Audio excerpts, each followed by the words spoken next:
In this class, we're going to be looking at the concept we call directed numbers. Directed numbers. Okay? When we talk about directed numbers, we're talking about positive and negative whole numbers. Positive and negative whole numbers. Now, whole numbers can either be positive or negative. So, you can have -2, you can have +3, you can have 4, +4, you can have -10. So every number we have is either a positive number or a negative number. These numbers are called directed numbers. Okay, so I know you'll be asking, how about those numbers we see? Because we have numbers 4 or 5 or 10. Are these positive or negative? If a number is without a plus or a minus, it means that the number is positive. So if a number is positive and standing alone, we can decide not to write the plus. Okay, but if number is negative, we must write the negative symbol. So if you see any number without a symbol, the plus or minus symbol, that number is positive. So in essence, if we have a number like 4 plus 7, in essence, this number is actually +4 plus 7. Okay, if we have a number like 4 minus 3, this number is actually +4 minus 3. Every number is either positive or negative. So if a positive number starts a numerical sequence or numerical statement, we can decide not to write the plus. That is why you see most frequently we have 4 plus 3 instead of +4 plus 3, because the number that is starting the sequence or the number that is starting the operation is a positive number. But if the number that is starting the sequence is a negative number, we must not omit the negative. Okay, so the essence of this lesson is to teach you how to add directed numbers, how to subtract directed numbers, how to multiply and divide directed numbers. This is very simple, but a lot of people find it very difficult, and I want you to pay very close attention. I'm going to use a few examples to demonstrate how to add directed numbers. So we're going to look at directed numbers. Take these two things. These are the only two things you need to understand. Number one, if you have two directed numbers and their signs are the same, if their signs are the same, add. Okay. So if they are plus or they are minus, go ahead and add. Okay, now the thing there is, if they are plus, your answer is going to be plus. If they are minus, your answer is going to be minus. So let me show you how this works. It's very simple, okay, if you follow my instruction. So let's look at +3 plus 3. This is what you see as a 3 plus 3. And like I said, if a number is not a plus, it means that there is a plus. Okay, if the number is to be negative, then there must be a negative written.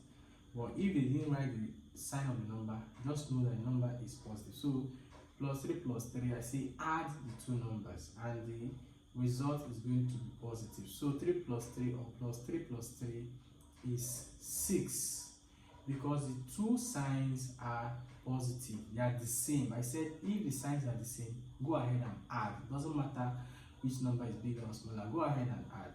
So let's try +4 plus 10, okay, which in reality we're going to see it as 4 plus 10.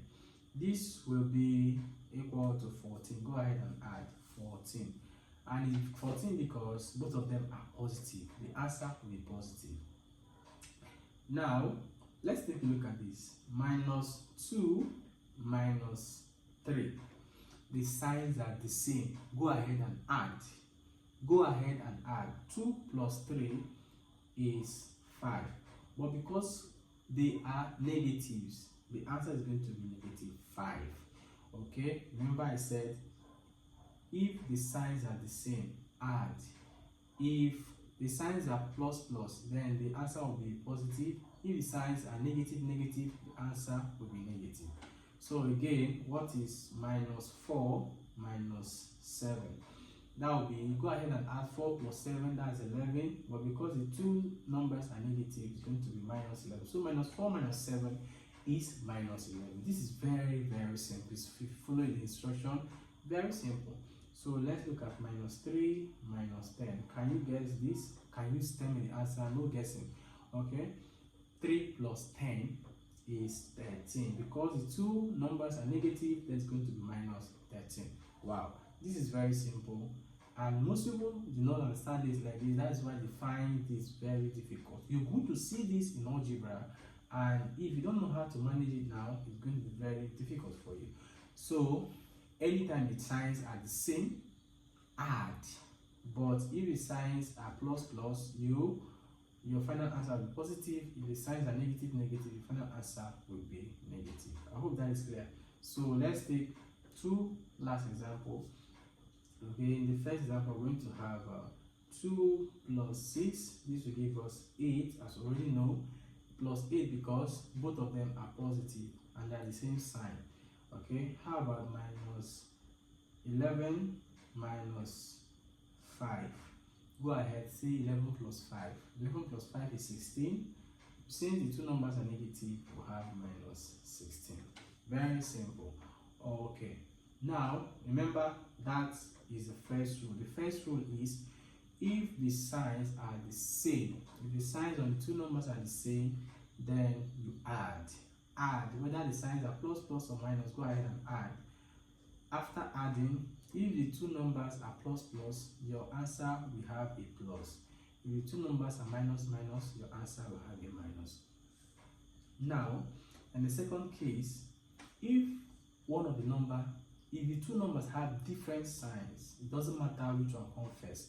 If the two numbers have different signs, subtract the smaller number from the bigger.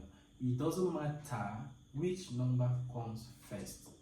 So what now happens is, when you subtract, your final answer is going to be the sign on the bigger number.